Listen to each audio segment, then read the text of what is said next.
Hey everyone, and welcome back to Let's Talk Leeds with me, GWFM, and once again I'm joined by my esteemed co-host, Mattinho Got Game. Say hello, mate. What's up, guys? Well, what do you think to that, mate? We've just finished watching the game and the whole programme on Sky, and what do you reckon to that, mate?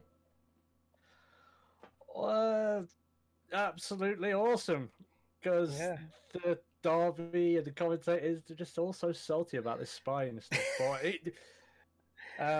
Brilliant performance from start to finish. Yeah. Can't really say fair. 3 points, clean sheet. Bailey Peacock foul, kicked someone in the head, which was brilliant. Not too sure about that, but we'll get on to it. We'll get into the nitty gritty. Brilliant, but yeah, really good result. Yeah, basically, we were going to go into the FA Cup game, but who gives a shit about chuffing FA Cup? As proven, we just destroyed Derby. Derby were never really in the game, and you could argue it's to do with the spying. I don't think so. I think that performance far outweighed there's any sort of slight advantage, that you could possibly get from like spying at the training ground. Which I might add, apparently someone, I don't know if it's true, but someone posted an image of basically Google Maps or whatever, and literally from the side of a road you can look into Derby's training complex. So take from that what you will. But anyway, what we're going to be covering today, obviously, we're going to cover a little bit about the Spygate. We're going to have a look at the performance and obviously the result, which obviously we won 2-0. Fantastic result. Get in, boys. And there were a couple of penalty decisions to discuss that could have gone for us and against us. And then obviously the interviews afterwards with Bielsa and Frank. And then we'll finish up with, after, should I say, talking about Keith Andrews and his bollocks talking. We'll finish up with the transfer rumours and transfer activity that's recently happened. So, I suppose what we'll do, Matt, is we will start with the game itself. So, what did you think? First half, we'll go with first half to start off with. Very good. Good tempo, good pace. Very good defensively. I thought, we've really missed Liam Cooper. Not many thought last season would be saying that, but we really missed Liam Cooper. But him and Jansen, absolutely amazing. Jansen in particular, the guy's a monster. He was fantastic. For sure, very, very good today. Yeah. Alioski looked very much at home at left back. Jackie Clark again, brilliant. There was saying, he can't start a game.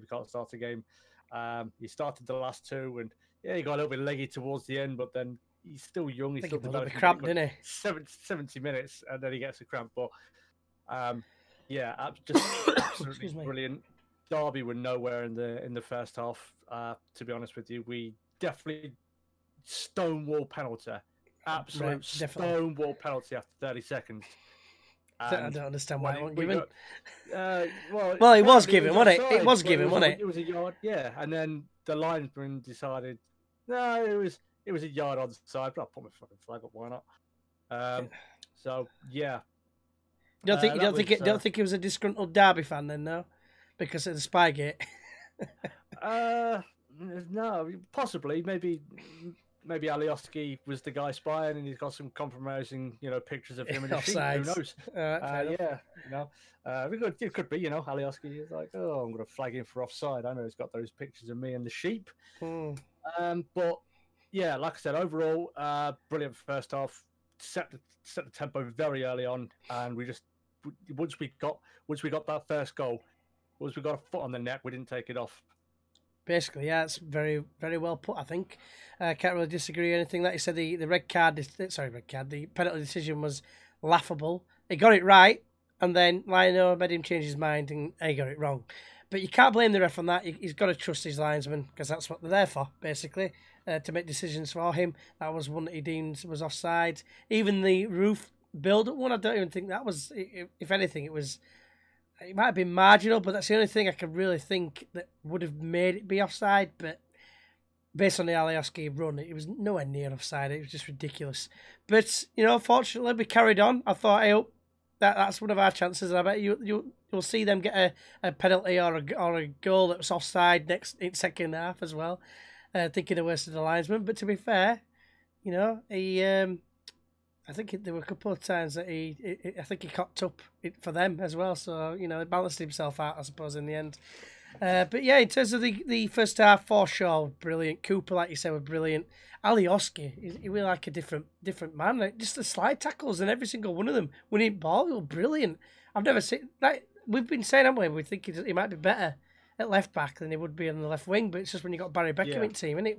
You know, you've got to have one or other in one position. They'd probably both be equal, I reckon, looking at that, because to be fair to Alioski, he's not got the worst of deliveries, has he? He's quite good at crossing the ball. It's to take his inability to take men on, really, that lets him down, in my opinion.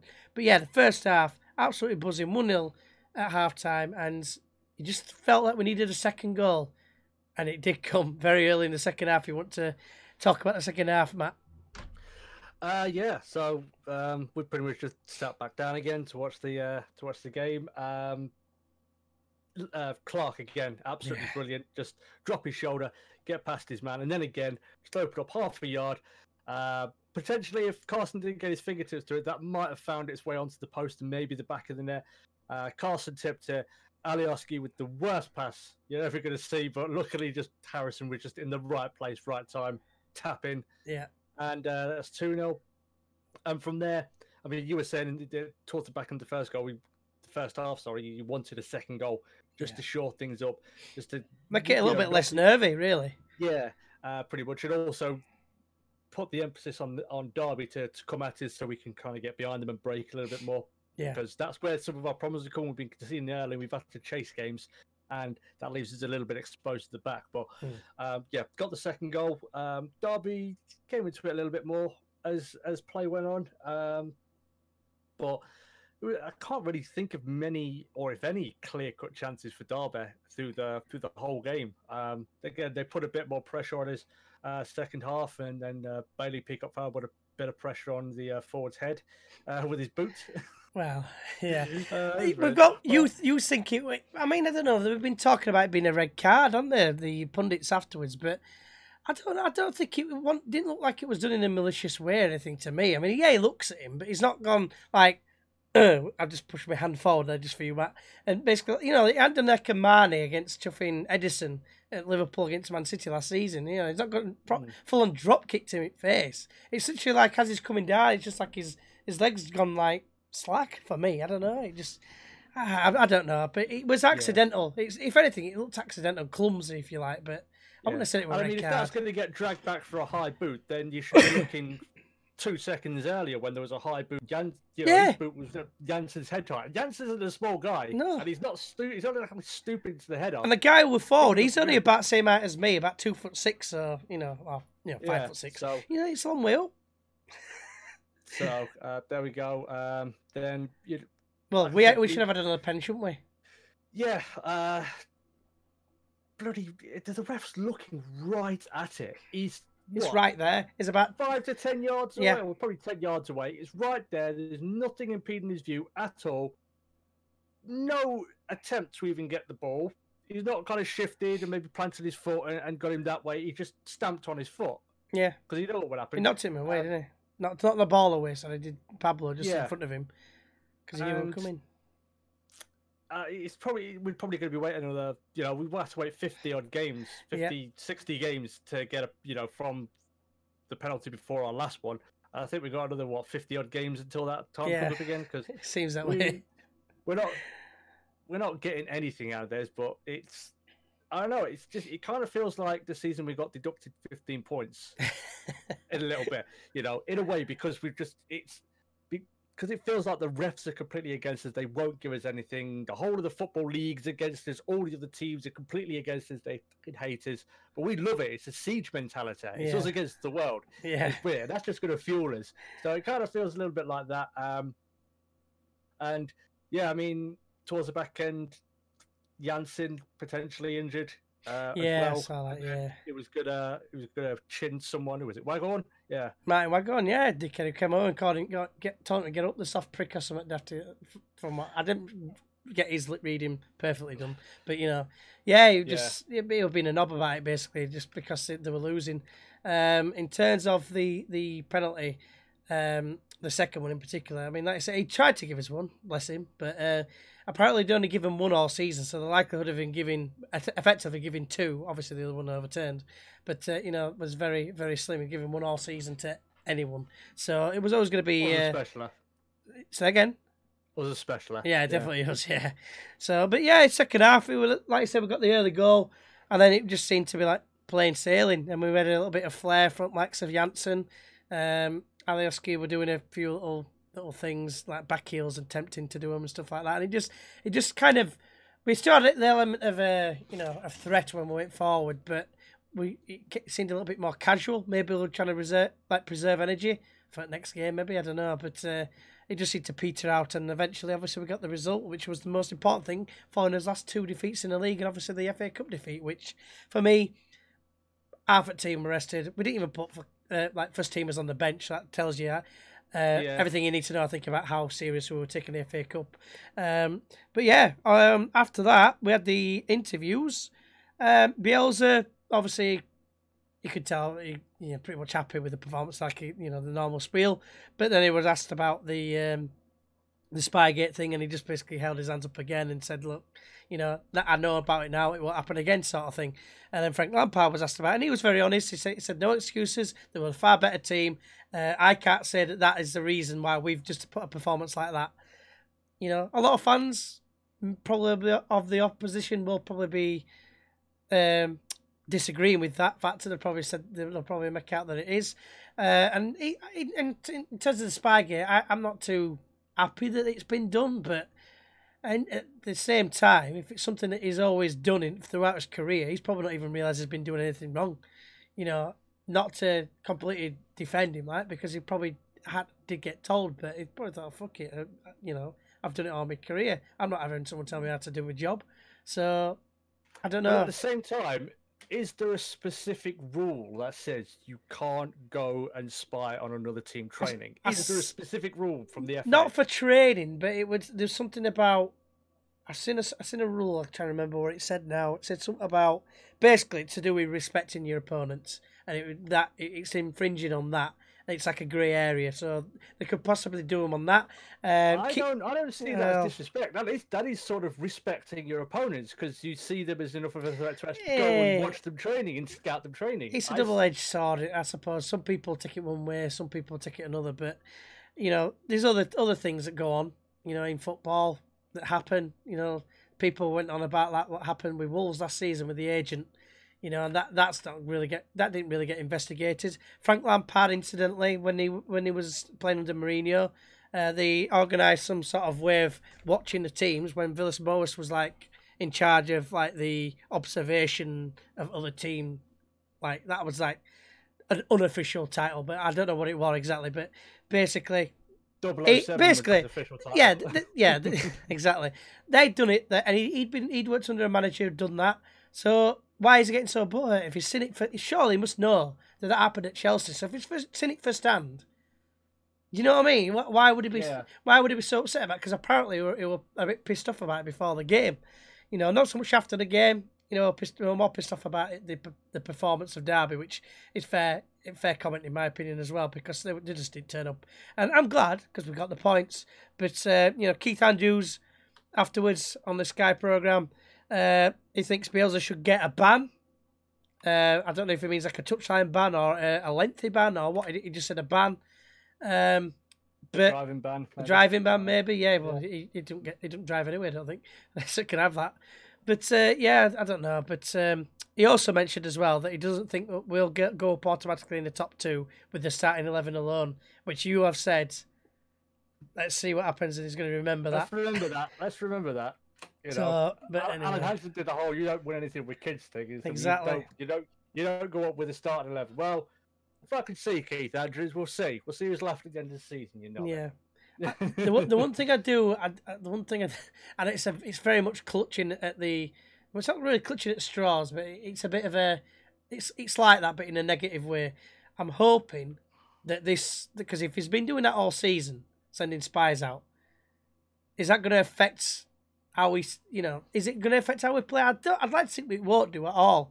But you just think, there's something else that's going to create a little bit of doubt. After how shite we were last season, if something like knocks us off the tracks, if there's any way we can get on top of his tracks, it's like the fucking the EFL or the FA will probably try their best to knock us off his sprint basically, and give it everyone else every opportunity to catch us basically. So if that means banning Bielsa or something for, I don't know, 2 games or 2 weeks. I don't think it will matter. I really don't think it will matter, because the backroom staff, the 3 guys we've got who are on the touchline with him every week in, week out, they'll know the drill. They'll know what needs to be done, and it'll be fine. We'll deal with it. I would like to predict after this, if there isn't a rule, I think what the argument will be, if Bielsa gets called in front of the FA, is like, there is no specific rule that says I can't do it. That'll be it, and then there will be not a leg to stand on. Well, not necessarily no leg to stand on, but I would like to predict that there will be then the form, the creation of the Bielsa rule. That will be it. They will call it the Bielsa rule. Probably with rule 27,407-D, blah blah blah. But it'll be known as the Bielsa rule. That's when it will happen. I'd like to predict that's what will happen, because unless there is something that specifically says there is no, you cannot do this. You cannot go to another team's training facility and watch them train in order to gain information or a competitive edge. Unless there is something in there, I can't see them being able to do anything. And it won't stop them doing something, because it's the FA and they're corrupt. And it's us. But I don't know. We'll see what happens. I mean, I think honestly, whatever they throw at us, I think ultimately it will help us. It will again just galvanise the team, because all the players are behind Bielsa. If they ban Bielsa for 2 or 3 games for whatever it is, it will just galvanise the team so much more. It'd be like it might bring them all together. They don't want they're already together, and it's very much a tight knit unit already. But like the fucking FA bastards don't want us going up. They'll do anything to stop us going up. So fuck them. We'll beat them. However they want to play, we will beat them at that game. So hopefully, I don't know. We'll see. I guess we'll have to see what happens. It's not done yet. Sadly, I don't see it as a real big deal. There's no specific rule. Yeah, of course. Even if I watch a lot of Formula One. I don't think G does, but there's always this thing when new rules comes out. It's not necessarily how the rule's written; it's how the rule is interpreted. And that's a big thing in Formula One when it comes to bringing new parts to cars and wing angles and how it affects with the regulations and so on. And I think it could be the same sort of situation here. How is that rule interpreted by Marcelo Bielsa and Leeds compared to other teams? Other teams might have a different interpretation of it, but that's the FA's problem. If they're leaving rules open to interpretation, then this kind of thing can happen. So, like I said, I think unless there's a specific rule that says you can't do it, I don't think the FA have a leg to stand on, and I'd like to see Marcelo Bielsa just walk in, give him the finger, walk back out again. You're walking in. There you go. That's for you. But that's for you in Spanish. In Spanish. I've got a fucking. He's got a phrase book. Let me find something in Spanish. Sellotape just rolled away. That much rare. Here we go. Let me find something. Could be here a while, boys and girls, if there's anyone. Vieta toma por culo. Which is fuck off in Spanish. Does he speak Spanish? Is it Spanish speaking? Yeah, it is. Yeah. It's Brazilians, I think, generally speak Portuguese, and Argentinians generally speak Spanish. Obviously. What else could he shout? Don't have to go through. Which is cunt. Nice. Cheers for that. Why una mierda? Bullshit. And that's your Spanish lesson today with Mattinho Got Game. Right. Cabron. What's Bastard. That? Bastardo. Right, mate. Nice one. Bastard. Yeah. Right. Moving on swiftly. Transfers. I'll go through the outs first and see. And I'm going to run through them all. I think I've got them all. Baker, obviously, his loan terminated and has now gone to Reading. Shagnasty, or Shaughnessy, as other people know him as, he's gone to Hearts on loan until the end of the season. Paddy O'Connor has gone to Bradford on loan. Kyle's gone to Fleetwood. He's continued it, yeah. And Seabiscuit, or Sebiski, he's gone to Sweden. Is it Esbjerg? I think I saw. Just today, literally about an hour before game, or an hour and a half, something like that. I haven't actually written that one down because it's just come to me now. But I know he's gone back to Sweden on loan for the rest of the season. But otherwise, there's a name that's linked from Real Madrid, mate. that's apparently got some legs. Do you want to go ahead and say who it is with your Spanish Facebook? Well, his name, I think a lot of you will know, is Sergio Ramos. No. He's a complete and utter bastard, but he's a bastard that you want on your team. There you go. His name is Kiko Casilla, goalkeeper.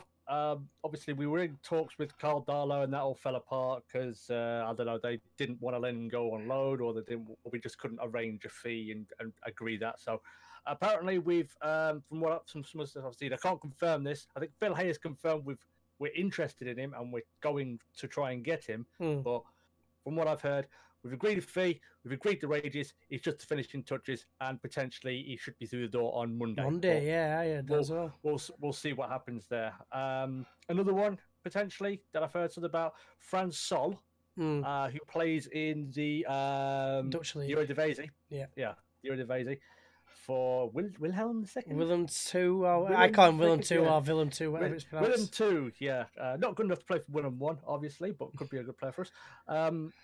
Apparently, he had a chance to go to Real Salt Lake and in the MLS, but then he heard of interest from Leeds, and he kind of backed away from the deal. So, well, it could have been. It could have been the fact that it was the MLS and then backed away. You know what I mean? Possibly, but the way I hear it, they sort of things have been agreed in principle but not signed. So I think the only way a player would say back away if there is some sort of real concrete interest. Not going to say, I wonder where that. Oh, Leeds might be interested in me, so I'm not going to sign for you guys. Right? So, yeah. So I think, I don't know. It's hard to define what is true and what is false when it comes to these transfer rumors for the majority of the time. But he's been doing really well in the Eredivisie. 16 goals in 20 games or something like that, wasn't it? Something like those, I feel. Yeah, pretty good. 16 or 13. So he's been doing pretty well there. No deny, we probably could do with another striker, maybe a different option. He's a big guy from what I've heard. Yeah, 6'1", 6'1", 6'2". So yeah, we'll see what happens there. Like I said, we could do with a striker because we don't know when Bamford's going to come back, if he's going to come back, because he spends most of his time injured. And Tyler Roberts can deputise, but I think we need another option. I think he would offer a different option for us, especially when we're chasing games. We can't just lump the ball into the box, sort of thing. And then, I mean, we're also potentially in for is it Jamal Lowe of Portsmouth? Jamal Lowe, yeah. Yeah. Heard a bit about that in the week, but not heard much else since. No. Apparently, Bielsa has said that he does want a keeper and a winger. He said that at the beginning, didn't he? Yeah. So transfer window. So yeah. Still a lot of time, but I would have liked to have seen all this negotiations and fee agreeing stuff happening back end of December. So January 1st, we could just get them through the door and then. Well, this is what pisses me off, because it's like, fair enough. The size one was not far off the transfer window, but it was still before the transfer window. And let's not forget, Blackman had been gone how long? Surely we should have had people in place already. Ready surely, to go, yeah. Do you know what I mean? Have they been doing nothing until literally January the 1st? Oh shit! It's our time. We need to start doing his job. You know what I mean? It just stinks a bit like shit, really. If I'm honest with you. So, we had a shortened transfer window in the summer, and we've got a 30-day one now. So it's like basically they're only working 60 days a year. Exactly, yeah. Get a top job. Do a job. What are you doing for the other 305? Lazy bastards. But anyway, hopefully we'll see someone come in this week, and Bailey Pickup wasn't bad today. did all right. Yeah, brilliant Bruce Lee impression. But I think it was more like the Karate Kid, if I'm honest with you. The Karate Kid. With his arms are up one. I know it was more to the side, wasn't it, when on Karate Kid? But can't. Yeah, like fucking standing on the side, sweep the leg. Yeah. So, anything else to report? Any other news? Was that about it? Have we covered it all? Nothing much. Yeah, we've talked about Baker gone. Not really a big deal. He didn't really play, and when he did, he wasn't very good. So whatever. The only thing that could be potentially worrying is the fact that we don't really have many can step in there. Shackleton can step in there, but it seems maybe that he's more attuned to playing right back. He came on today, so he can come in there.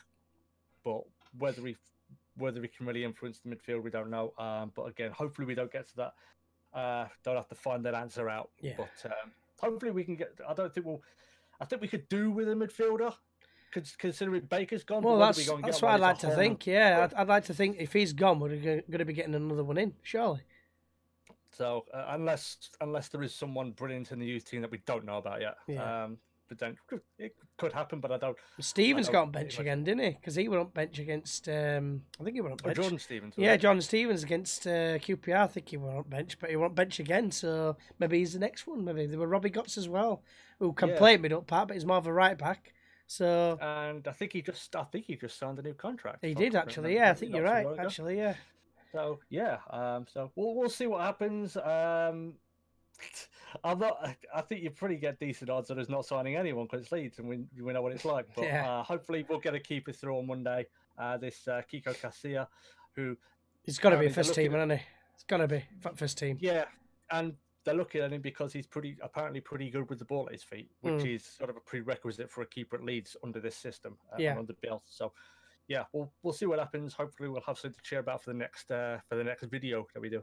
And that one in particular, we've got Stoke City next, isn't it? Away. Yeah. Yeah. So we're not going into too much detail because what we're going to try and do, if we can, if I'm able to, because what it is, it all depends. I think I should have checked Alice's calendar for when she's working because she works irregular shifts.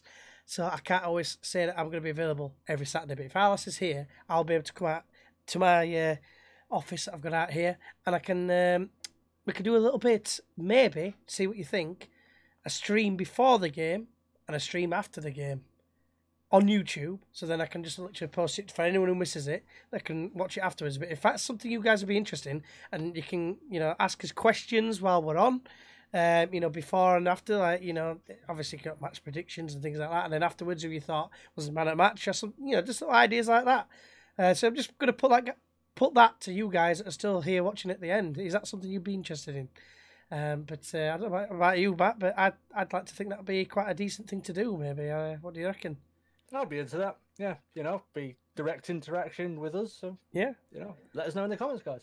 Yeah. So yeah, but quickly, match prediction for Stoke City away. New manager, innit? It's a difficult one to call because if it happened before the new manager had come in, then I would have said yes. But even now, with a new manager, it's very rare that it's kind of just a very level sort of thing where they're just playing okay and they're getting by. They're either terrible or brilliant. So hopefully they're terrible. I think we're going to win. I think we'll take a lot of momentum off here, but I think there's also the possibility of what might happen with this Spygate crap. Happening, but I reckon we can get a win there. They've not been brilliant this season, so I'll go with 2-0. I'm going to go 2-0 again. I'm going to say we're going to win 2-1. Basically, as far as I'm aware, we've got FM Burney. He's a Luton fan, and obviously the manager left Luton to go to Stoke, and he says he's an attacking type manager. So if they're going to be attacking, I can see them taking a game to us, maybe nicking a goal, and then I can see us maybe coming back, and coming from behind to win 2-1. But we'll have to wait and see. I'm hoping that's going to be the case. It might not be, but it might play out like Villa. They're an attacking team, but they ran out of steam. That's what I'm thinking. Something similar. So obviously Peter Crouch, he's always a handful if he starts. I think they'd do better. They'd be better starting him against us because I think it's evident. First game of the season, the main problems that were caused by them were from him. The last 15 minutes, I know they got the penalty and they scored early on, but last 15 minutes, we couldn't compete with him. So if I was Stoke, I'd be playing him straight away without a shadow of a doubt. It might be a bit different this time because we didn't have Janssen in that first game. Yeah, it's very true. It's very true, to be fair. We had Berardi, didn't we? Not properly injured, probably just got a bit of a bruise on his shin. Oh, yeah. He took him out, didn't he? The wanker. Fucking wankhorn. Wankhorn, yeah, there we go. There's his name. Yeah. Right. So I think that we've covered everything. Half an hour later. If you want to go ahead and pimp your channel, mate. Not much on my channel at the minute because I'm kind of taking a little bit of a breaky poo, but I'll be getting back into it shortly, I reckon. Starting on Monday, maybe Sunday, actually. I've got something planned. But mainly sim racing content with a little bit of Football Manager thrown in as well. So if you want you're into either of those things, come check out my channel. Yeah, and obviously don't forget, besides this, I do Twitch as well. Halfway through it, well, I'm trying to do a big challenge, getting Ossett United from the tier 8, basically, to the top division. We're 4 seasons in. We're in the Vanarama National League North. But the link is in the description for my Twitch and, of course, Mattinho's channel as well. But yeah, it'd be nice to see you pop by every now and again. I'm trying to remember to do like a video before I go live, just so it notifies everyone. And then if you're interested, it'd be good to see you there. Talk a bit of Leeds and what have you. But until next time, like I said, 30 minutes later, we're hoping we're going to be 15 minutes. We're trying to work on getting them shorter, believe it or not. But it's just not working every time. But anyway, thank you very much for watching. And until the Stoke game, let us know in the comments as well. Don't forget about the the stream, pre-stream and post-stream. It'd be great to know what you think about that. But yeah, until then, we'll see you then. Bye bye.